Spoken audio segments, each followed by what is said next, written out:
अगर सियासत में कामयाबी का क्राइटेरिया या मेयार ये हो कि आपको सियासत के अंदर कितने साल हो गए हैं और कितनी बार आप MPa, MNA, chief minister, finance minister और कितनी बार आप मुल्क के वज़ीर आज़म बन चुके हो, अगर क्राइटेरिया और मेयार सियासत का ये हो तो फिर पाकिस्तान की 76 साल की तारीख का जो सबसे कामयाब सियासतदान है वो नवाज शरीफ है।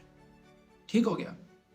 तो नवाज शरीफ के हवाले से मेरे माइंड में बहुत सारे पॉइंट्स आते हैं।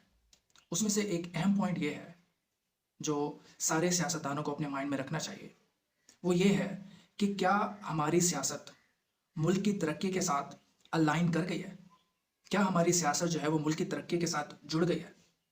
कहीं ऐसा तो नहीं है कि हमारी सियासत एक तरफ है और मुल्क की तरक्की दूसरी तरफ है। अब इस बारे में बहुत कुछ कहा जा सकता है। अभी मैं सिर्फ इतना कहूँगा कि यही बुनियादी फ़र्क है नवाज शरीफ में और इमरान खान में। नवाज शरीफ और इमरान खान दोनों ही पाकिस्तानी हैं, दोनों ही मुसलमान हैं और इन दोनों ने मरते दम तक सियासत करनी है। बुनियादी फ़र्क ये है कि नवाज शरीफ ने अपनी सियासत के रुख को उस तरफ मोड़ा हुआ है कि बस कुछ भी करके मैं एमएनए बन जाऊँ, वज़ीर आला बन जाऊँ, वज़ीर आज़म बन जाऊँ, जिसकी वजह से उसकी सियासत का रुख उस तरफ मुड़ गया है जहाँ उसकी कामयाबी जो है वो मुल्क को नुकसान दे रही है। जबकि दूसरी तरफ इमरान खान है, जब उसको हुकूमत से निकाला गया था तो उसके पास बड़े ऑप्शंस थे, वो उसमें से कोई भी चूज़ कर सकता था, लेकिन उसने वो ऑप्शन चूज़ किया कि जहाँ उसको मुश्किल हो रही है, लेकिन इमरान खान की कामयाबी वो मुल्क की कामयाबी के साथ जुड़ गई है। तो ये एक पॉइंट मेरे जहन में आता है जब मैं नवाज शरीफ की सियासत देखता हूँ कि आपकी सियासत मुल्क के तरक्की के साथ जुड़ी हुई नहीं है। आप 3 दफ़ा वज़ीर आज़म बन के भी आपने कुछ नहीं किया। आज आपका एंड किस तरह हो रहा है? तो ये पॉइंट मेरे जहन में आता है।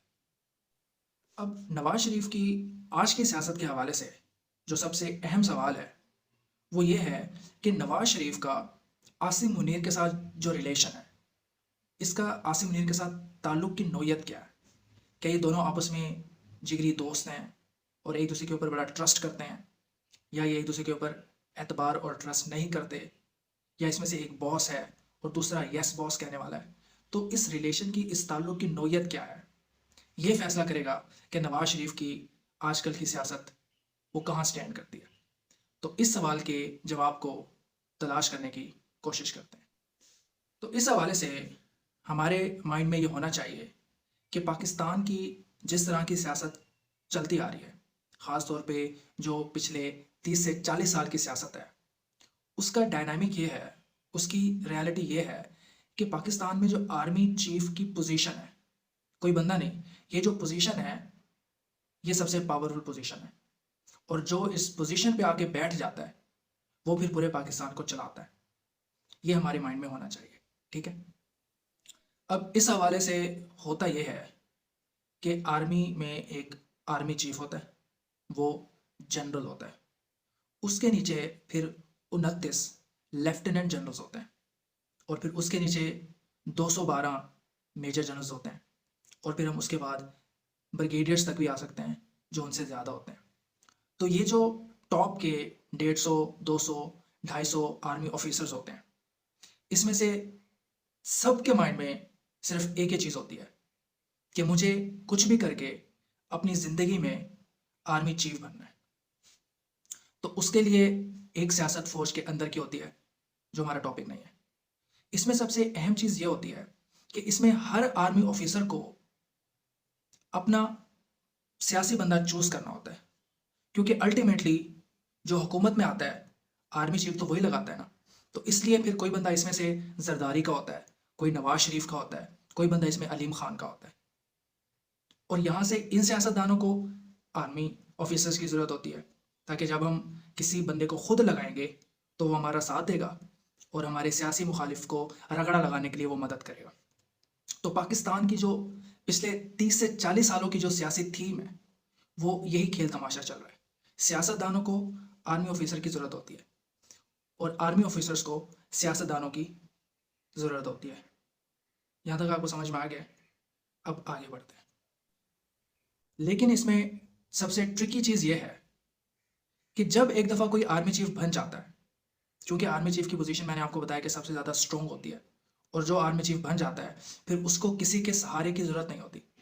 इसलिए अगर कोई आर्मी चीफ बन जाए तो वो भी किसी का बंदा नहीं होता।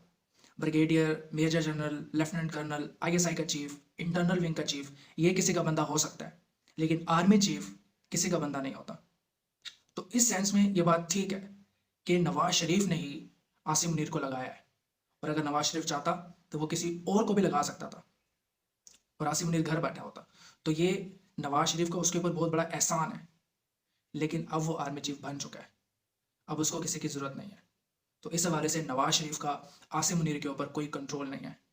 नवाज शरीफ सिर्फ हवा में मक्खियाँ मार रहा है। और इस हवाले से अब नवाज शरीफ के पास सियासी तौर पर दो ऑप्शन है।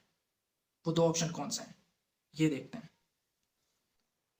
एक ऑप्शन इसके पास ये है कि आसिम मुनीर का पपेट बन जाए, ये आसिम मुनीर का बूट बादशाह बन जाए और उस लाइन में लग जाए जिस लाइन में ये शहबाज शरीफ, ये काकड़ कुकड़, ये सुक्की मुर्गी और ये अलीम खान, ये जहांगीर तरीन, ये जिस लाइन में ये लोग लगे हुए हैं, एक ऑप्शन नवाज शरीफ के पास ये है कि वो भी इस लाइन में लग जाए। दूसरा ऑप्शन इसके पास ये है कि ये अपने पटवारियों को बेवकूफ़ बनाए और दोबारा एक एंटी एस्टैब्लिशमेंट का नैरेटिव झूठा खड़ा कर दे कि मुझे क्यों निकाला था, मुझे इस जज ने निकाला था, मुझे इस फौजी ने निकाला था। तो अपने पटवारियों को ये बेवकूफ़ बनाए और पंजाब की आवाम का सामना करे। तो इसके पास दो ऑप्शन है, एक आसिम मुनीर का पपेट बन जाए और दूसरा पंजाब की आवाम का सामना करे। अब देखते हैं कि ये कौन सा ऑप्शन चूज़ करता है।